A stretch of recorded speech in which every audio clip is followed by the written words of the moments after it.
Hello and welcome to the On the Couch podcast, the podcast that gives you the view from the therapist chair. I'm your host, John Dennis, a licensed professional counselor. You're listening to OTC episode 19 with Allison Puryear of Asheville Eating Disorder Treatment.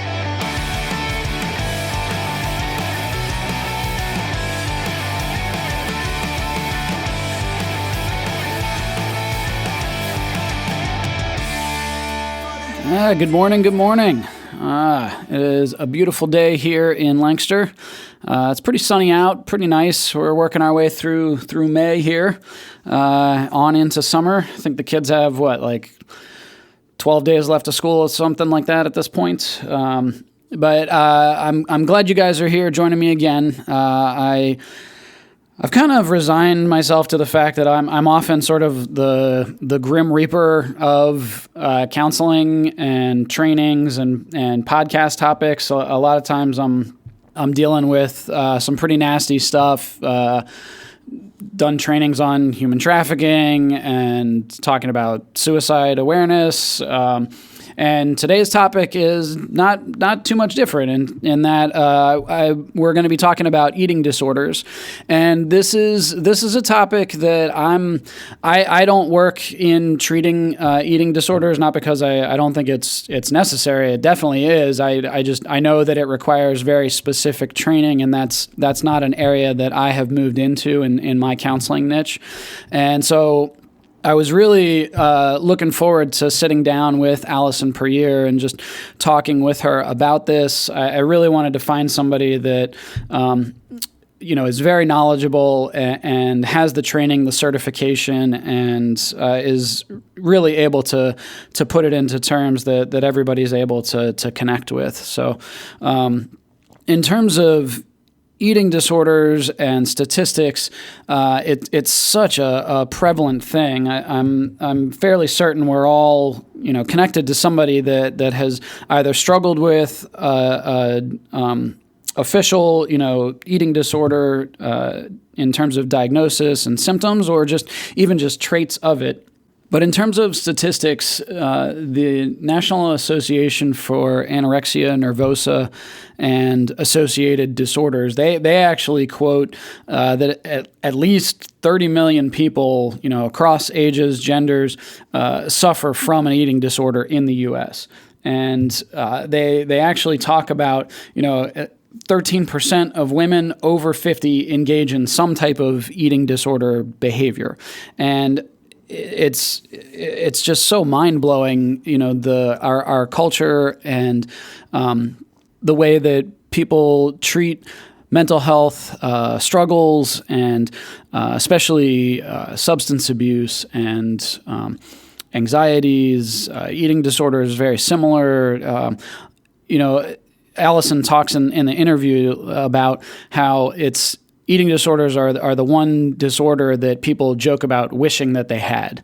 And I think that just so communicates the disconnect that we have about these struggles and about how significant it is and the treatment that's needed, the awareness that's needed around this topic. So I hope you guys enjoy this conversation. In terms of the actual definition, the official diagnosis for eating disorders, so I've got the DSM-5 here with me. I apologize, I have not committed the entire thing to memory, so I know that's sacrilegious, but there's a lot in there. So in terms of official eating disorders, there's a number of them. So it's found under a section of the DSM titled Feeding and Eating Disorders. So it covers everything from pica, what's eating non-nutritive substances, basically, rumination disorder, RFED, which is avoidant restrictive food intake disorder. That's one that's come on big in the last decade, I would say. Anorexia nervosa and bulimia, definitely probably the two most well-known, along with binge eating disorder. And then they kind of always have at the back of each section or each type of diagnosis sort of a catch-all, which is like other specified feeding or eating disorder. So they'll have like other specified or unspecified when it meets, some of the criteria, but not all of the criteria. And you can't just quite put your finger on, okay, exactly what diagnosis, what disorder does this fit under. With regards to anorexia nervosa, so the criteria there they talk about is just the restriction of energy intake, relative to requirements, leading to significant low body weight in the context of, age, sex, developmental trajectory, physical health, all of those kinds of factors. And significantly low weight is defined as a weight that is less than minimally normal, or, for children and adolescents, less than what's minimally expected. And I know that obviously, this is like a diagnostic manual, so it's going to have a lot of therapy speak. And when you hear a lot of the criteria, you're like, wait a minute, that could be like anybody. How do you even define that? So another one talks about intense fear of gaining weight or of becoming fat, or persistent behavior that interferes with weight gain, even though it's at a significantly low weight. And then disturbance in the way in which one's body weight or shape is experienced. So undue influence of body weight or shape on self-evaluation, or persistent lack of recognition of the seriousness of the current low body weight. So that's where you're getting into, they look in the mirror and see one thing, whereas you see them, wasting away and gaunt and frail.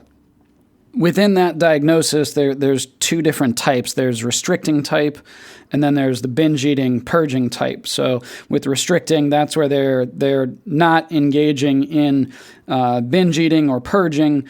They're only restricting their intake.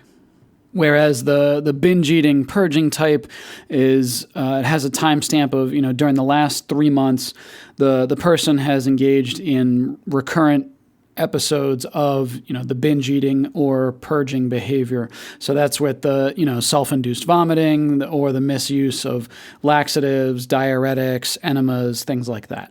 Whereas the bulimia nervosa, it's more recurrent episodes of binge eating. So an episode of binge eating, it's defined by both of the following. So eating in a discrete period of time. So an example is like within any 2-hour period, an amount of food that's definitely larger than what most individuals would eat in a similar period of time under similar circumstances.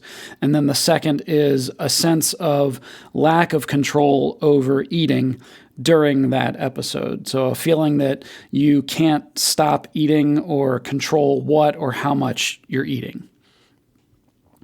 Then there's recurrent inappropriate compensatory behaviors in order to prevent weight gain, such as self-induced vomiting, misuse of laxatives, diuretics, or other meds, fasting, or excessive exercise. And then the third criteria is that the binge eating and the inappropriate behaviors, the compensatory behaviors, so the laxatives, the diuretics, things like that, both occur on average at least once a week for 3 months. And then the fourth is self-evaluation is unduly influenced by body shape and weight. And then there are specifiers for severity. So they have mild, moderate, severe, and extreme. So within mild, that's where it's an average of 1 to 3 episodes of the inappropriate compensatory behaviors per week. Moderate is an average of 4 to 7. Severe is an average of 8 to 13 episodes per week, and extreme is an average of 14 or more episodes of inappropriate compensatory behaviors per week. So again, the compensatory behaviors are the laxatives, the diuretics, the meds, the exercise, things like that. Just a little bit about Allison Puryear. She is a licensed clinical social worker, and she's also a certified eating disorder specialist, which she talks about a little bit in the interview, just the importance of that certification when you're seeking eating disorder treatment. And she's involved in a lot of different things. She's started practices in 3 different states. She's in Asheville, North Carolina, and is also involved in consultation and helping others build private practice through abundance practice building. She hosts a podcast. She's got her hand in just a ton of things. So I'm really glad I was able to find time to sit down and talk with her just about this important topic of eating disorders and treatment.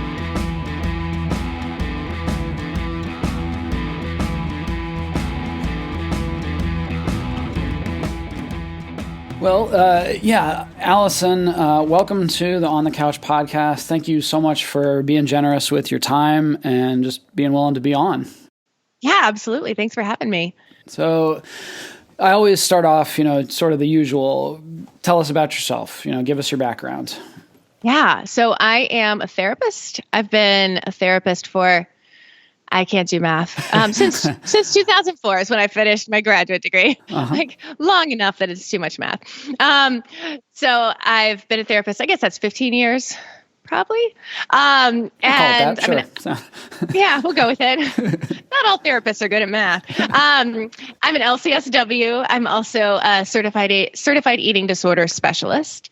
And I've been in love with being a therapist for a really long time. So nice. I'm glad I'm here. Yeah. Thank you so much for just what you do, the eating disorder space, the consulting space. We need more people like you. So thank you. Yeah. Well, thanks. In terms of getting into, eating disorder treatment and what drew you to that. Yeah. Yeah. Well, what got me into eating disorder specifically was my own experience. I had an eating disorder for about 8 years through adolescence and early adulthood. Prior to that, I'd already decided I wanted to be a therapist. For some reason, I decided that at 11. Okay. I didn't know any therapists and I'd never been in therapy, but it sounded like a good thing to do. That's right. And I'm a girl who goes after my goals. So, Nice. Many years later, here I am. It's good. You knew what you wanted. I did. It was different from what I expected. I thought it was going to be sitting down and giving people advice all day, which I thought at 11 I was really good at. But that shifted, obviously. But through adolescence and early adulthood, struggling with an eating disorder, as well as depression and anxiety, I had this very rigid, small view of what life was. And as I started the recovery process, it kind of blew my mind that this was what was available in life, that I could be truly myself, that it really didn't matter. All these things that I was so obsessed with really didn't matter as much as my connections with my friends and my family and the values that I was starting to figure out I had always been very adaptable and morphed into what people wanted me to be. And so I didn't have very strong identity development in these ages when we really start to develop that. I kind of was a late bloomer with figuring out who I was because this held me back. But when I started figuring myself out and having my own opinions about things, and now they're very strong, as you might know, and probably will come out in this podcast. So learning who I was and realizing that my relationships were so much richer, that my life was so much more fun, I just decided I have to share this with everybody I can. And I'm already on this path to becoming a therapist, because this was undergrad. This is what I want to do with my life. I want to show other people with eating disorders that this is available. So that's what I've been doing since. Awesome. And I think a lot of us can relate to that. I mean, what 11, 12-year-old has actually, developed a strong sense of their identity and has figured that out. Right. And for me, I was 20 and I don't know, what's your favorite color? I just didn't have that strong sense of identity, but nobody realized it because I was a really good faker because I was so adaptable. People thought that I knew who I was, but the version of me that they knew was often different from somebody else's version. Yeah, it's what you wanted them to see. Yeah. Yeah. And I know you mentioned the rigidity, and like I had said in communication with you, you have the sort of video blog on your website, which is great information, and you talked about that rigidity with eating disorders is a pretty common piece of that. Absolutely. Okay. Yeah. So, I mean, it's a pretty big conversation. I'm sure we could take up many podcast episodes, but that idea of what determines an official eating disorder versus, I'm focused on, I'm careful with, or, yeah. Mm-hmm. Yeah. And I'm going to get on some soapboxes. I'll just go ahead and warn you and your listeners. Have at. Cool. So what determines an official diagnosis of an eating disorder? Right now in the DSM, we have anorexia nervosa. So this really intense fear of gaining weight, restricting your food intake, and currently in the DSM and many of us in the eating disorder field are hoping this is going to change. The fact that they need to be at a particular percentage of their ideal body weight to count as having anorexia. Okay. So, and I don't even want to, I want to be careful about giving numbers because I don't want anybody who happens to be listening to be like, oh, well, I'm not really anorexic because I'm not at this exact number. Sure. Yeah. Because legal I feel disclaimer, insert legal disclaimer. But it's an interesting thing that our diagnoses in the DSM for eating disorders are extraordinarily rigid, which feels very meta to me, very parallel process. So we have a few different diagnoses that people have probably heard of. So anorexia, bulimia, binge eating disorder. We also have other specified feeding or eating disorders that are kind of like, look, this person has an eating disorder, but instead of binging and purging one time a week for at least 3 months, they've been doing it for 2.5 months, or they do it 0 times a week some weeks and 6 times a week the others. So just because it doesn't check all the boxes doesn't mean somebody doesn't have an eating disorder. Okay. So binge eating disorder is characterized by binging and binging. We use binging in our culture as a verb. Like, I binged on Netflix. Oh, I had 3 cookies. I totally binged. 3 cookies is not a binge. A binge is when you're feeling very out of control. You're usually eating thousands of calories in a distinct time period. So like you're sitting down for 2 hours and you just cannot get enough food in your body. And it's not like, what sounds good right now? Some cheese and crackers sounds good right now. It's not like that. It is a really terrible feeling where you feel like you cannot stop. So binge eating disorder is characterized by the binging. Bulimia is the binging plus some sort of compensatory behavior. So purging by vomiting or exercise or restriction, or like sometimes diet pills. So there's a way to kind of quote unquote make up for what you've eaten. And there are some interesting personality differences between the people who do fit into the rigid diagnoses that are not a part of the DSM, but I think are good for people to kind of keep an eye out for. Okay. So with folks with anorexia nervosa, there tends to be more of kind of this, we talk about it as like a turtle presentation, like they kind of want to hide back in. There's a lot of rigidity, sure, but there's also tend to be more introverted, tend to be more sensitive, easily startled. There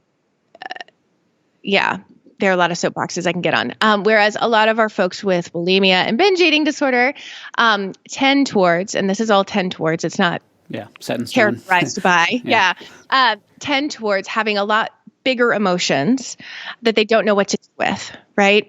So while the same life event may happen to somebody in the midst of the throes of anorexia and the throes of bulimia, the person with anorexia might become more shut down, more quiet. The person with bulimia may feel less in control, like they're spinning out. They might be more emotionally labile. So that's kind of some other things. We also have ARFID, which is an interesting new diagnosis that I think the simplest way. Yeah. Sorry what do you to interrupt you. Can you give the long version of the acronym? So it's avoidant restrictive food intake disorder, and people. People with ARFID don't have specific weight or shape concerns, but there is restriction, and I would say like people are kind of describing it as like the pickiest of picky eaters, but it's really impacting their life. It's not like my kid who only wants noodles and Parmesan, right? It's somebody who's really being held back in their life by this. Mm-hmm. It's starting to impact their growth plates, their hormone, like weight, failure to thrive type of stuff. Yeah. Absolutely. Yeah. Yeah. And so then there's other specified feeding or eating disorder, or OSFED, which I touched on briefly before. So it might be somebody who meets all the criteria for anorexia, but not that weight level, or a lower frequency in behaviors for bulimia or for binge eating disorder. Okay. And then we have one that's not in the DSM that we all talk about in the eating disorder community as if it is a real diagnosis, because I think it will be at some point, just like binge eating disorder wasn't until this version of the DSM. But orthorexia. And orthorexia is, it's characterized by being really, I would say, obsessed with healthy eating. So you were asking before, like, where's the line between being careful with what you're eating and an eating disorder? And I think that orthorexia is kind of when you cross over that line. Now, I will say being careful with what you're eating for most of us is actually still disordered eating, whether or not it meets an eating disorder diagnosis, which we'll talk about. Okay. But orthorexia is maybe like an obsession with clean eating. And this isn't necessarily your friend who just went gluten-free. But it may be your friend who talks ad nauseum about how bad gluten is, or ketos, or macros, but it's all they're starting to talk about. And they're likely to point out what you're eating and why that's bad for you, because they become also kind of obsessed with what others around them are putting in their bodies.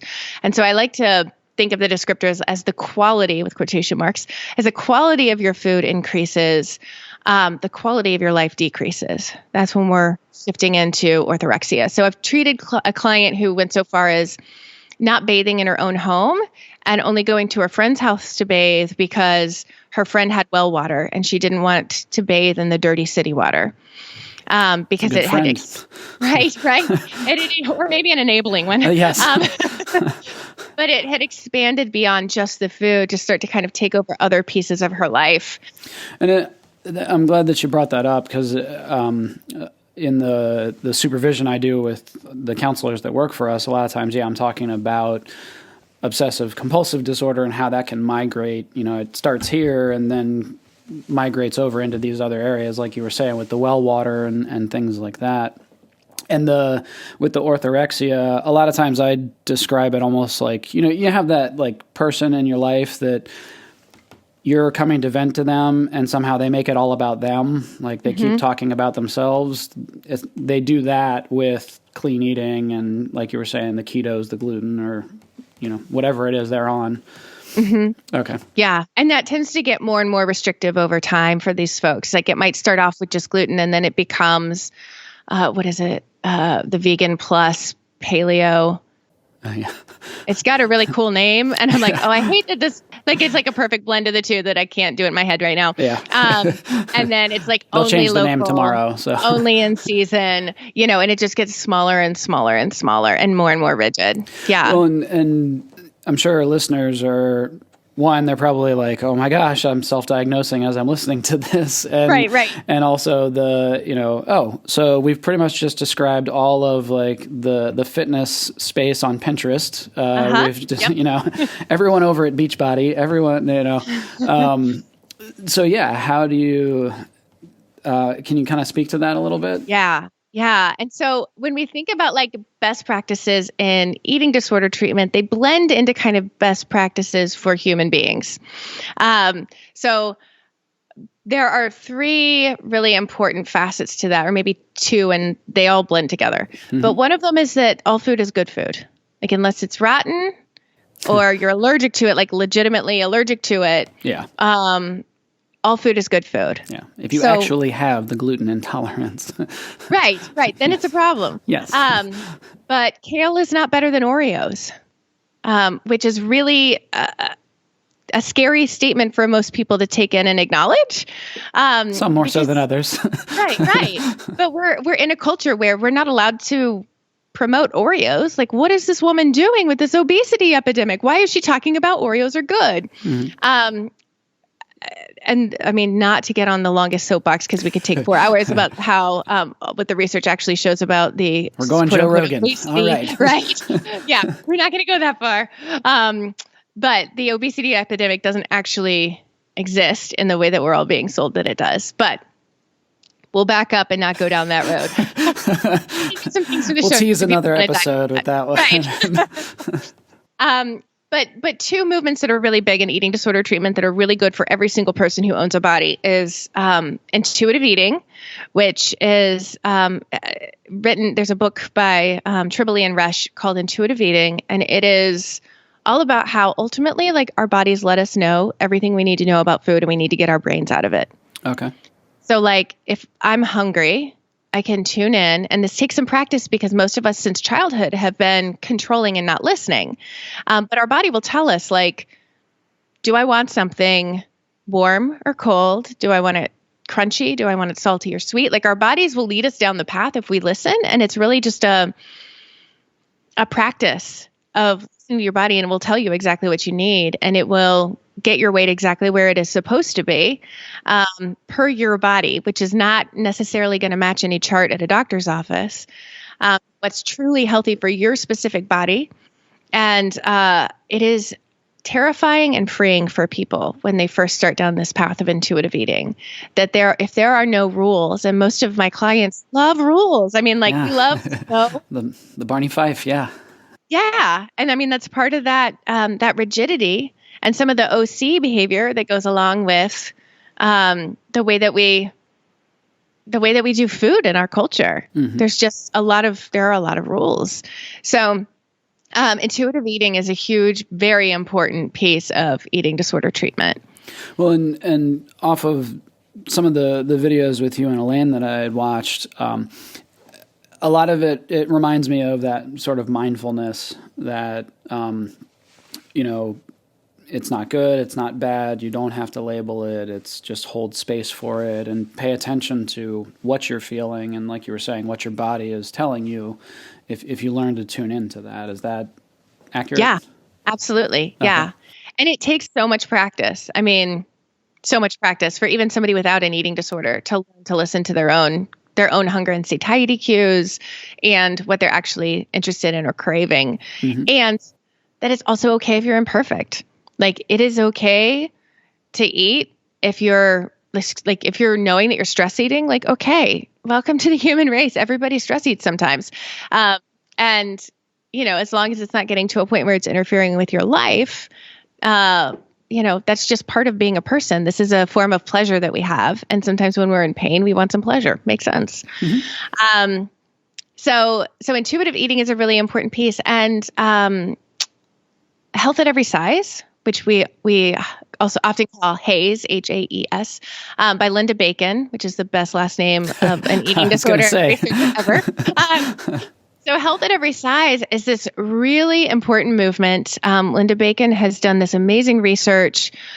I mean, very solid research, where she's, for some of the research she's done is looking at all these, all the other research. So a meta-analysis of weight, fat, and health, and how the confounding variables in the studies that say, oh, well, if you're heavier, then you're going to die sooner. If you're fatter, you're a huge problem in our medical system.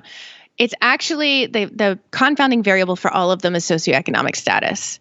So all things being equal, our socioeconomic status, as well as any forms of discrimination that we're currently under, those are going to say much more about how much of a tax we are on our medical system and how soon we're going to die than our weight. Wow. So it's an interesting piece to look at. Like, there are some studies that show that you're more likely to live longer and survive strokes more if you are in like the quote unquote overweight or obese measurements than if you're in what they call the normal measurements for weight. Mm-hmm. So it's really important to look at how our health is not based upon our size. Our health is based more on some of the intuitive eating, our exercise, and just because we exercise doesn't mean we're going to be any smaller.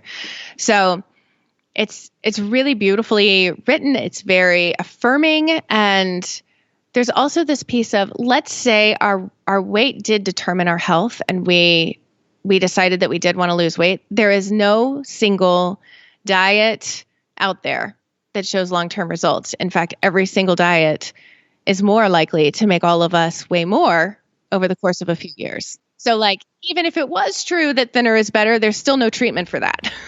So let's work on treating our bodies well. And that means being kind and generous with ourselves as well. You're listening to OTC episode 19 with Allison Puryear of Asheville Eating Disorder Treatment. We'll be right back after a quick word from our sponsor.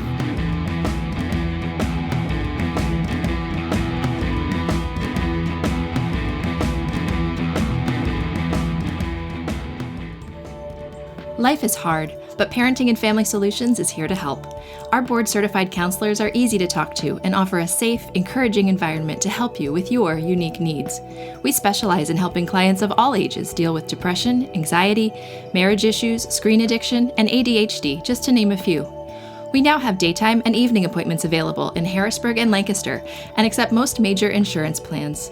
Visit our website to learn more at www.parentfamilysolutions.com or give us a call at 717-602-5560. Let us help you build a stronger family and a healthier you.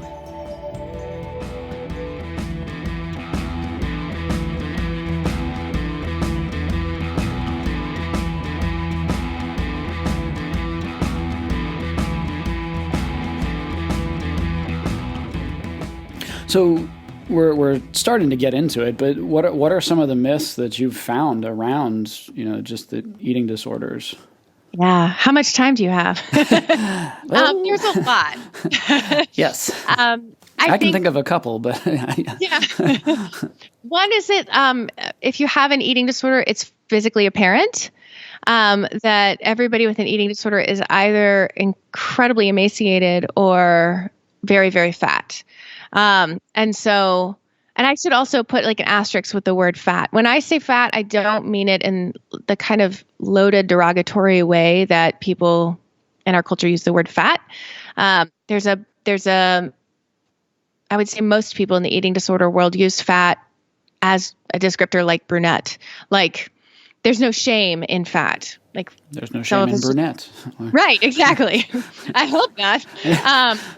So yeah, I know that sometimes when people hear another person say the word fat, it feels like a barb. And I certainly don't mean it to feel like a barb. I don't think of fat as a bad thing. So another myth is that it's a rich white girl problem. And we see it across races, across ethnicities, across socioeconomic statuses. Eating disorders are a problem amongst people, yeah. Well, and off of that, also, gender. Boys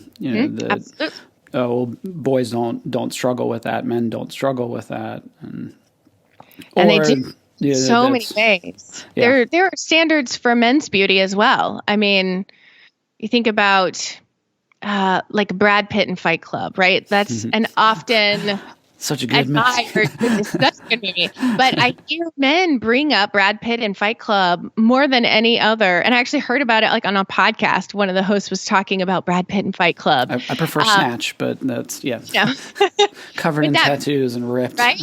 But that physique, and like Brad Pitt was suffering through that movie. Mm-hmm. He was suffering, like not his character, like the actor was suffering to be that cut and that lean. And yet that's what men are wanting to walk around looking like every day. We could go off on like a whole other tangent here. I went to, I think it was Matt Damon and Courage Under Fire, or Christian Bale and The Machinist, of like, acting is one of those spaces where they really tax their body. Absolutely. And then it becomes, women, like female actresses and women identified actresses are doing that all the time. I mean, there are very few not beauty ideal actors and actresses in this world.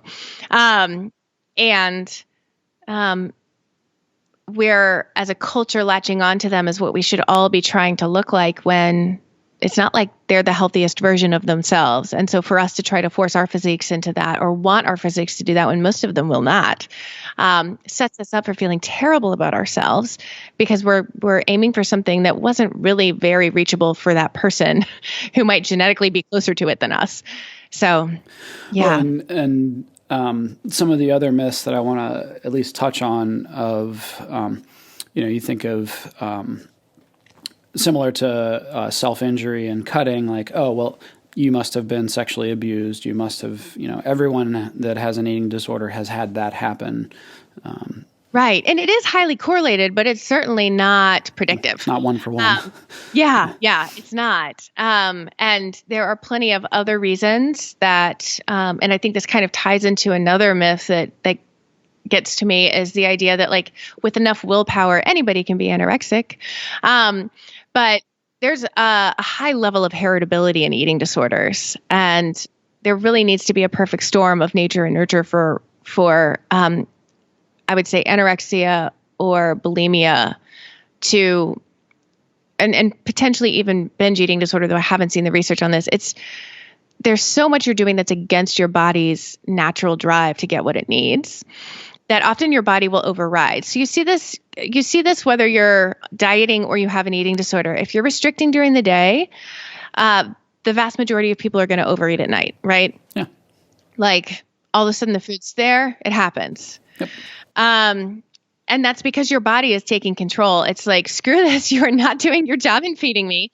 I am going to make this feel out of control. And we see this a lot with folks with binge eating disorder who are trying to lose weight, so they're restricting to a caloric intake that is not reasonable. And then they get home and it's game on for their binge eating disorder. But we also see it amongst folks with anorexia and bulimia and anybody on a diet.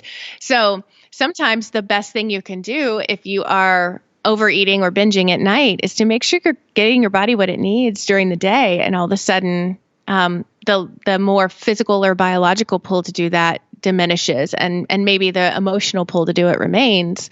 But, that's good fodder for therapy. So any other myths that spring to mind? I know you said we could go on for hours, but right. Yeah. I mean, I won't make you go on for hours. I do want to say it's not about, people. I mentioned celebrities earlier. It's not about people wanting to look like celebrities. That contributes, and that feels like a driving force in the same way with OCD, for instance. The obsessive or the obsession or compulsion feels like what the OCD is about when it's not. Mm-hmm. It's similar with eating disorders in that way, that it's about some things that, as painful as an eating disorder is, it feels more in control and almost easier, with quotation marks, to worry about how terrible your body is than whatever it is that's distracting you from. Mm-hmm. Mm-hmm. Well, and similar to the self-injury again and obsessive compulsive, sort of the, like, I can't control this, so I'm going to control this other thing, and that often is, the eating, that side of things, at least in my understanding. Mm-hmm. So in terms of just, are there other trends that you're seeing, 2018, 2019, aside from the DSM is a little bit behind? Right. Well, there's a lot more research on what the preceding biological components might be. Like, we're clear that there's a heritability component, but also looking at like neurological differences, looking at differences in the gut. There's a lot of research being done. I don't think that there's anything definitive yet, but there's a lot that's compelling. There's also just this increased focus on trusting your body as it is completely different from my body. Decades ago, like when I was in treatment, we were really big on meal plans as a part of like how you do eating disorder recovery. And as long as your meals look generally like this going forward in your life, you'll be fine. But really that's just prescriptive in the same way that a diet is prescriptive. And there are some days when a salad is going to be just fine for me for lunch. And there are days when a half a pizza is going to be just fine for me for lunch. And only my body is going to be able to tell me that, not what was planned out with a dietitian.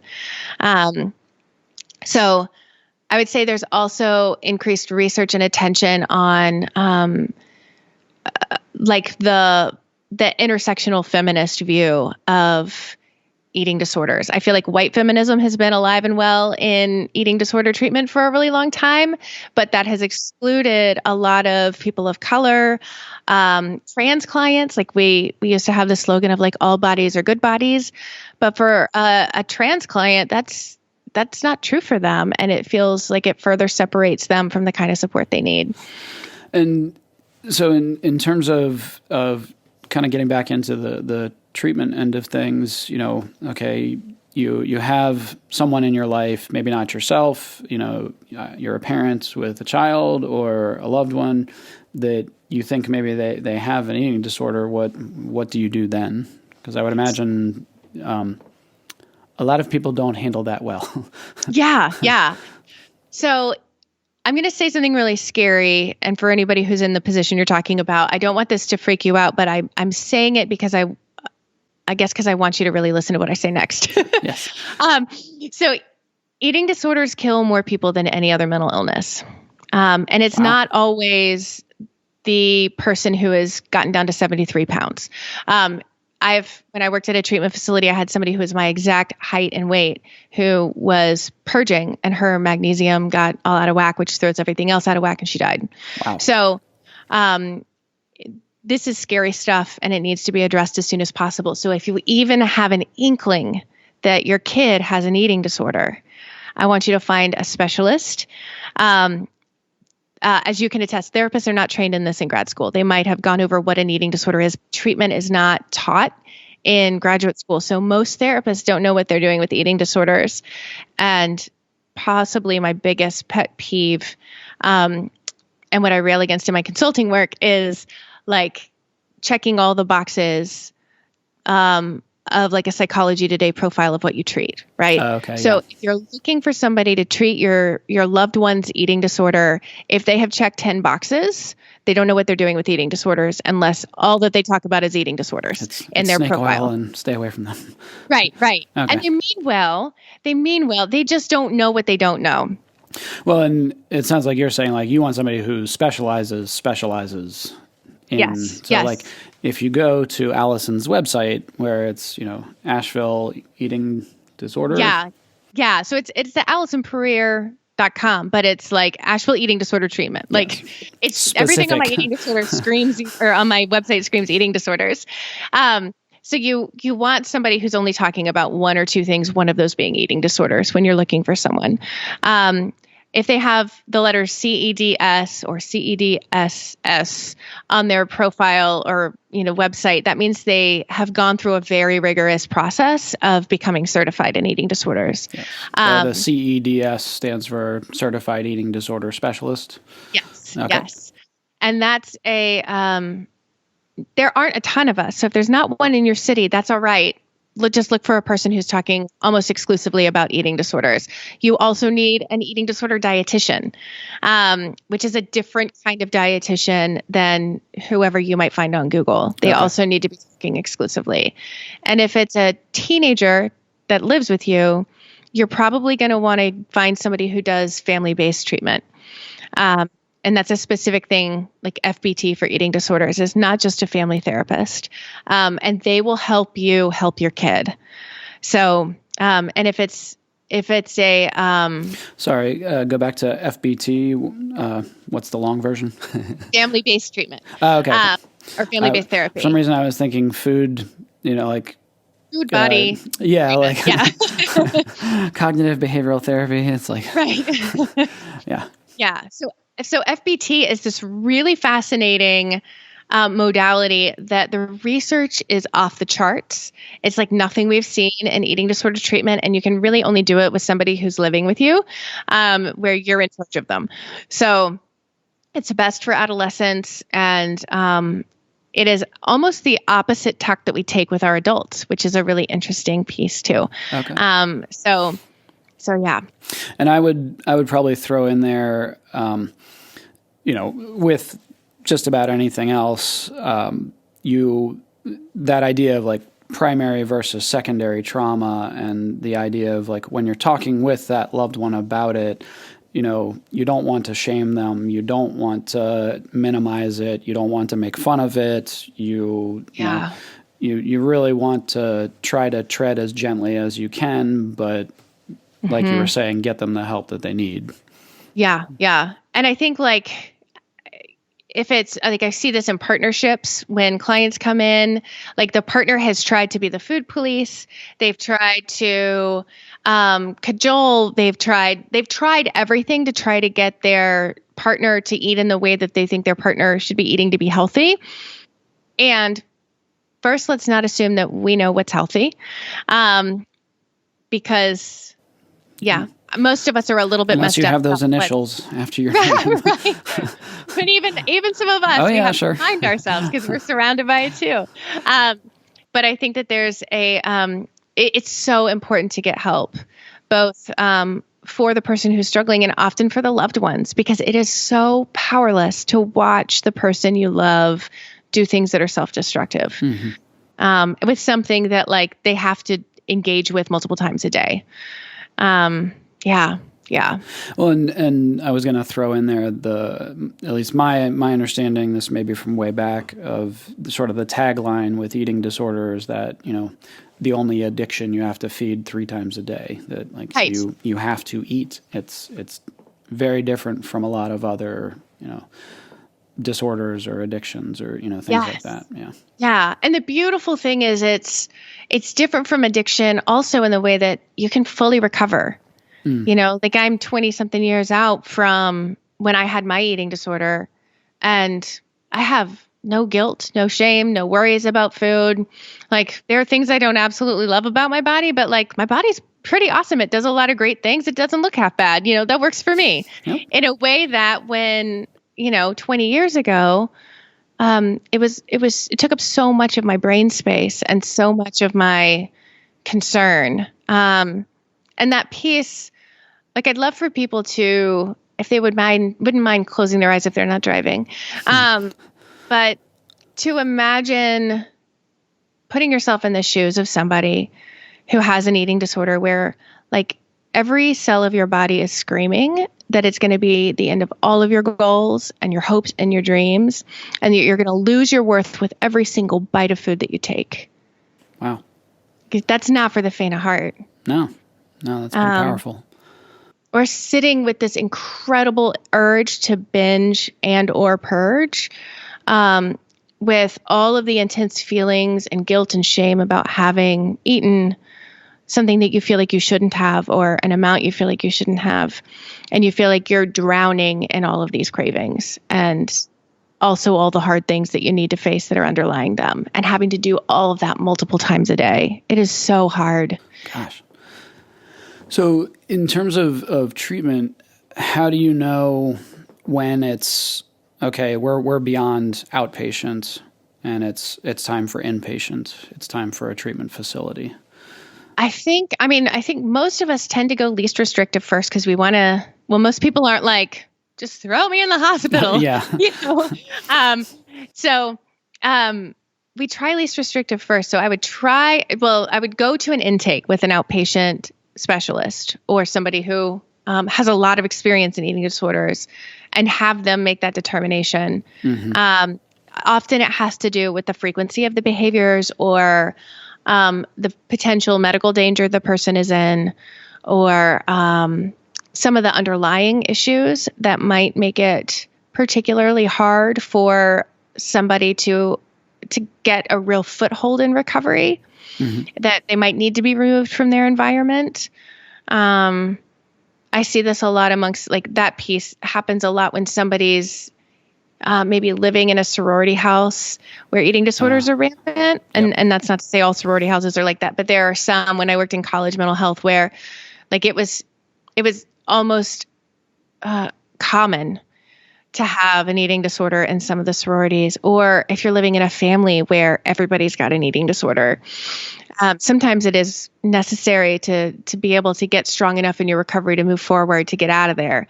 And yeah, there are some dividing lines in terms of frequency for sure. And people resist going beyond outpatient, whether that's partial hospitalization or residential care, for all the obvious reasons. Like, they have lives to live, and it's terribly scary to make that choice, because there's an admission there that most of my very competent, very resourceful clients don't want to make.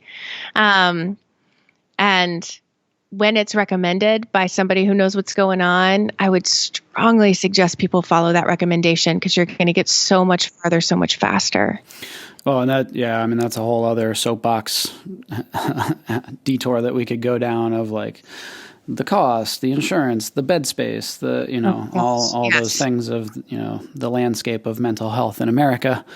Mm-hmm. Okay. So can you just share, one or two treatment techniques or exercises that, if you have a client that you're working with, what are some things that you've found, helped? Yeah. So I work with adults. I have an employee in my practice who is an adolescent specialist, so there's going to be more relevant to adults. But I tend to be more relational and less technique driven, but there are certain things that come up, like urge surfing, which is a DBT technique. And I'm not a hardcore DBT therapist, but I will cherry pick because it's got lots of good resources. There you go. Eclectic. Yeah. So the urge surfing I love, of just like playing with it. Like, next time you have an urge to binge or to purge or, take a diet pill or something like that, to just surf it. Like, see how it pulls you.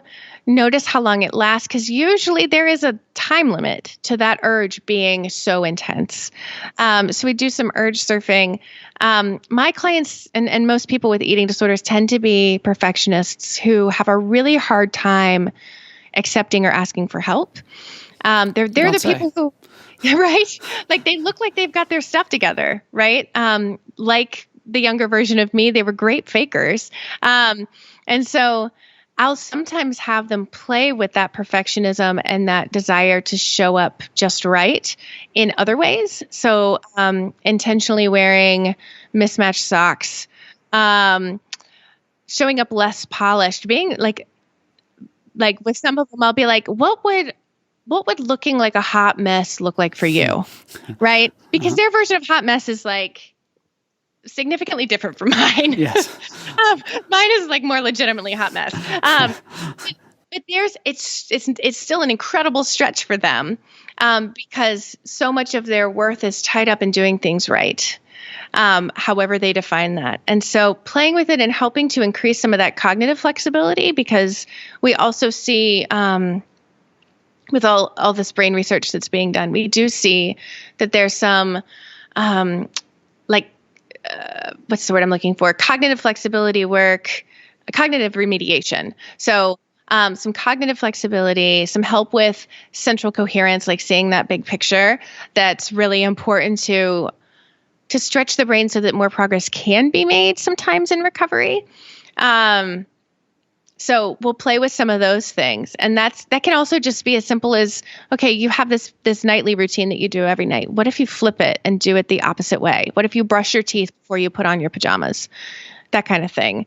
As like early steps to changing the way that they're doing things, to give them, make it a little bit easier later. The what about Bob baby steps. Right. Yeah. Just sort of trying to break out of that rigidity little by little. Yeah. Because my clients are good at most of what they do. And so often think, okay, well, I'm going to go to therapy and we're going to fix this within the month. Yes. How many sessions will that take? Right. Let's try a couple of years and we'll see from there. But it's hard for them to feel like they're failing at recovery. It just challenges everything in them, when really, like, recovery is a long game. Well, and I think, similar to the it's apples to oranges, bad analogy, but that idea of the functional alcoholic, of like a lot of the way that we are has made us successful. Because we're so rigid, because we're so focused on detail and things like that. I've been successful in whatever my area is. It's working here, not over here. Mm-hmm. Yeah, absolutely. Yeah. So, well, kind of bringing it home here, what would you want everybody to know about, eating disorder and eating disorder treatment?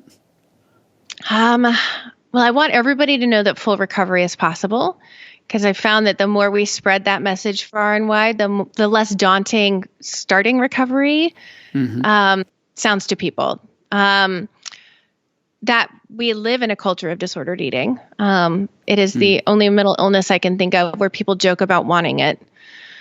But I think we as a culture place so much emphasis on how we look. It's this tiny little piece of who we are. But we act like it's, depending on where we are in our self-acceptance, we act like it's 50 to 90% of what we're about, when it's this teeny tiny little piece of our being. And I think that if you know someone in recovery, or if you are someone in recovery, knowing that recovery process, I've done a lot of hard things in my life. I've owned multiple businesses. I've had natural childbirth twice. I'm married. There are a lot of hard things I've done in my life. My recovery from my eating disorder is probably the proudest thing on my wall. Wow. It is the hardest thing I've gone through. And there is a way out. And my life is so rich and so fun and so free now. And I'm so glad I went through that hard work. Man. So, just like I said, so many different places we could go. Thank you so much for, sharing your own story, being brave enough to talk about that and what you're seeing. Where do people find you? Yeah, they can find me at AllisonPuryear.com. We see people all over North Carolina. So, and we've got some videos there that hopefully anyone can benefit from to learn a little bit more about eating disorders, whether they're struggling or just curious about what that process looks like. Yeah, and I always say every episode, I do the show notes up, so I'll put all the links to your site and everything in there. And in terms of, what are you working on in 2019? I know you've got, a lot of things going on. So yeah. Well, with my practice, I have this really wonderful small practice that it's just myself and another, I guess, small group practice, I should say, myself and another clinician. And she does adults and adolescents, but she's got a real specialty there. So I'm really passionate about us getting people in as early in their life as they can so that they don't have to struggle longer. So we're just doing our good work with clients, really, and trying to put out more helpful content for folks. Okay. Awesome. Yeah. Like I said, I wish there were like a million of you throughout the states, just sprinkled around. Because like you said, it's just such a prevalent thing. And like I was saying, like not a space that I've moved into. So it's definitely needed. So thank you. Yeah, absolutely. Awesome. Well, I wish you luck in the coming year and beyond with the consulting and working with the clients at the group practice. So take care, and I'll be sure to check in with you down the road to see what else you're up to. Awesome. Well, thanks so much for having me. I really appreciate it. Yeah. Take care. You too.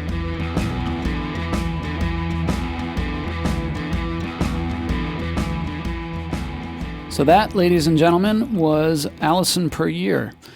I so enjoyed getting a chance to talk with her. I hope you guys can tell from the conversation that Allison's just this amazingly bubbly, down-to-earth person. She's just, it's so clear that she just really has a heart for helping people.